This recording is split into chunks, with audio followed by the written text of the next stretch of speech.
So students, now we'll discuss the next topic in the same chapter, staff motivation. That what do you mean by incentives, and what are the factors affecting motivations? So incentives are the inducements which increases the motivation level of employees. So incentives are those factors which affect the motivation of employees. Incentives are the inducements which stimulates the employee's working level. So the factors affecting motivation of a staff are financial incentives and non-financial incentives. So first of all, we'll discuss about the financial incentives. Financial incentives can be also termed as monetary incentives or pecuniary incentives. So you have to remember the term monetary and pecuniary incentives. So these financial or monetary incentives are measured in the terms of money. So this helps to boost or uplift the motivation of employee because they are payable direct or indirect payment in cash or kind.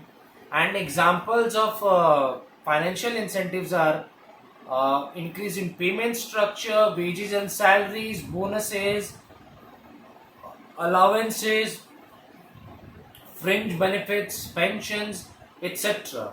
So, pecuniary, monetary, or financial incentives are those incentives which are offered by the employer towards their staff or the employees so as to uplift the performances of the employer, so as to uplift the productivity of the organization, so that the employees can work harder, put in their effort much more dedicatedly, much more honesty and sincerity, so as to attain the organizational goals. So as you can see, monetary incentives can be also termed as financial or pecuniary incentives, and these are measurable in terms of money and add to the recipient, and therefore they are very much payable in cash or kind. They are very much direct payable or indirect payable in the forms of money, and it can be paid in cash or in kind. And examples which I have sent: increase in payment structure, wages, salaries, allowances, pensions, fringe benefits.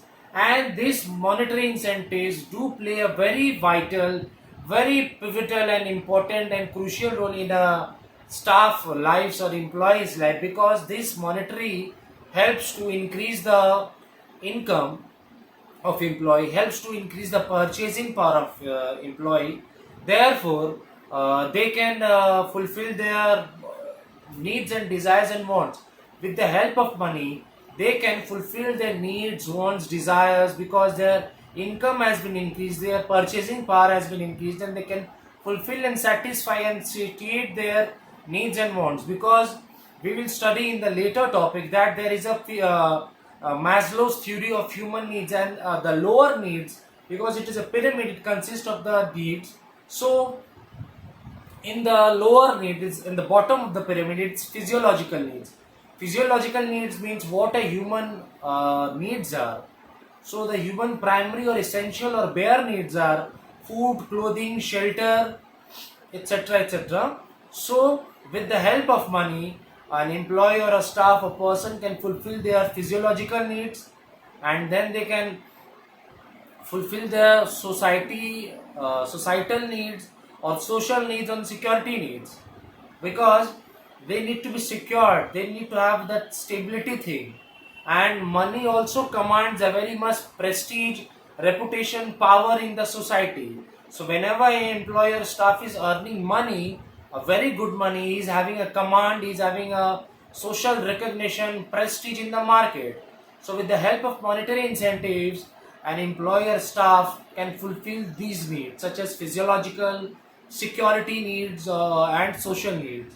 So I have written it plays a very important role in fulfilling and satisfying these, such as physiological and safety. I have not written what the physiological needs comprises of, because we will discuss in the later chapter. So physiological needs comprises of the basic or the bare or the survival needs, means the food, clothing, shelter, etc. means what man needs to survive. Then it move on to the security, means a man needs a permanent relaxation in their mind, They do not want to be worried, they do not want to be curious, they do not want to panic. So when they are having money, when they are having bank balances, then the employees or the human or the people developed a sense of feeling that they are very well safe and secure. There no no sense of feeling unanxious, then worried or panic, because they are well secured and safety with the help of money. And social needs, whenever a man is earning enough and sufficient money, they command prestige, power, reputation, social recognition from the society, because man is a social animal. It needs to develop friendly relation and a sense of belongingness towards the organization, to have the love, affection from the society and give it back to the society. So with the help of monetary incentives, these are the things which they can satisfy. The first need is physiological, the second is the security, and the third is the social needs. So now we'll move to the non-monetary incentives. So non-monetary means it is non-financial or non-pecuniary, and these these monetary incentives do not add any sorts of money to the recipients, and these non-monetary incentives are not measurable in terms of money. So the non-monetary incentives examples are challenging job, meaningful job, satisfying job, then participation in the management affairs, then opportunity for growth, recognition of your work performance, praise by your employer, and so this is all sorts of non-financial incentives. And these non-financial incentives do uh, satisfy the upper human needs or the upper management needs, such as ego or esteem needs, or the self actualization or the self accomplishment needs.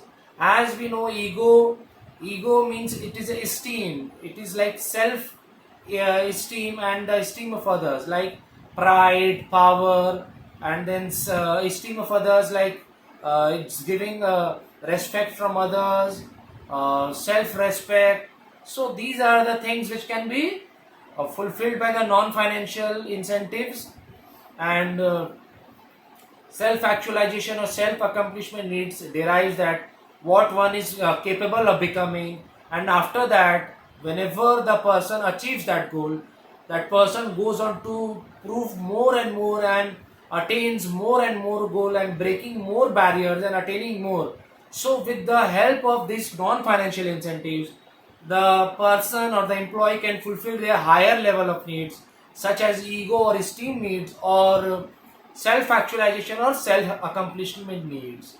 So we have done the meaning of monetary incentives, and we have done the meaning of non-monetary incentives. So all of you students, you can write it or jot down at your respective BST copies the meaning. So do listen to the audio what I am speaking, and do watch the video very carefully, very sincerely, very honestly and attentively several times, and go through the textbook several times, all the lines and meanings of this topic in depth.